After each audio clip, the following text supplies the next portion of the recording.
Siapa itu Xi Jinping yang biasa disebut Big Daddy Xi? Kita semua pasti sudah tahu bahwa kekuasaan Xi Jinping lebih sakti dari Mao Zedong karena Xi Jinping presiden Cina seumur hidup. PKC, Partai Komunis Cina, adalah penguasa tunggal pemerintahan. Negara ini hanya punya satu partai, yaitu PKC, Partai Komunis Cina. Anggotanya lebih dari 100 juta orang yang mengendalikan 1,4 miliar penduduk Cina. 60% adalah sarjana S2, pintar-pintar dan membangun karirnya semua dari bawah, tidak terkecuali Xi Jinping. Tahun 1973 berempat dia mendaftar sebagai anggota Partai Komunis Cina. Dan hingga saat ini keempatnya masih bersahabat dan posisinya semua adalah di Politbiro, lembaga tertinggi di Partai Komunis Cina. Xi merupakan pendukung Deng Xiaoping di masa krisis, yaitu di tahun 1989 pada saat peristiwa Tiananmen terjadi. Kebijakan obor One Belt One Road 2013 adalah karya Xi Jinping. Dia ingin mengikat dunia ke satu arah, semua ke arah Beijing. Dan ketika dia menjabat sebagai ketua Partai Komunis Cina, hingga saat ini dia sudah menghukum lebih 1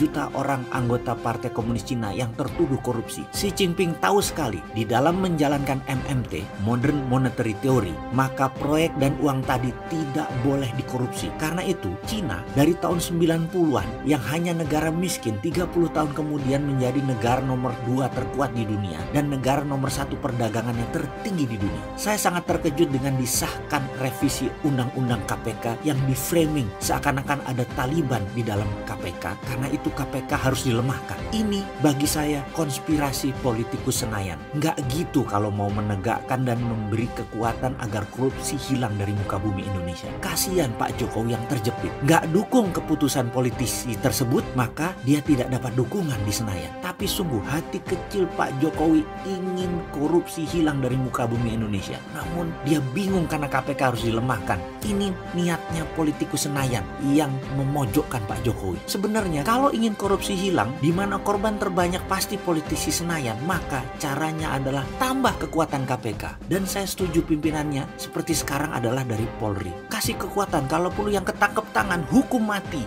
Tapi usia KPK jangan sampai panjang, hanya 10 tahun saja, hanya sampai tahun 2029. Kita tiru Xi Jinping, tebas 1 juta koruptor boleh, tapi jangan ikut obor Cina. Emang kita nggak ada nyali apa cetak uang seperti Cina? Emang kita takut sama IMF? Kan Indonesia katanya berdaulat. Ayo kita mulai lobby Amerika. Sekali lagi tentang korupsi, KPK itu di ad hoc-kan saja 10 tahun saja. Setelah itu kembalikan ke Bareskrim. Tak perlu ada 2 lembaga bersihkan korupsi. Tapi sekarang selama 10 tahun KPK dikuatkan. Tujuannya adalah koruptor hukuman mati. Jadi kita leluasa printing money. Gitu baru Indonesia jadi berdaulat, bebas korupsi dan proyek semua jalan.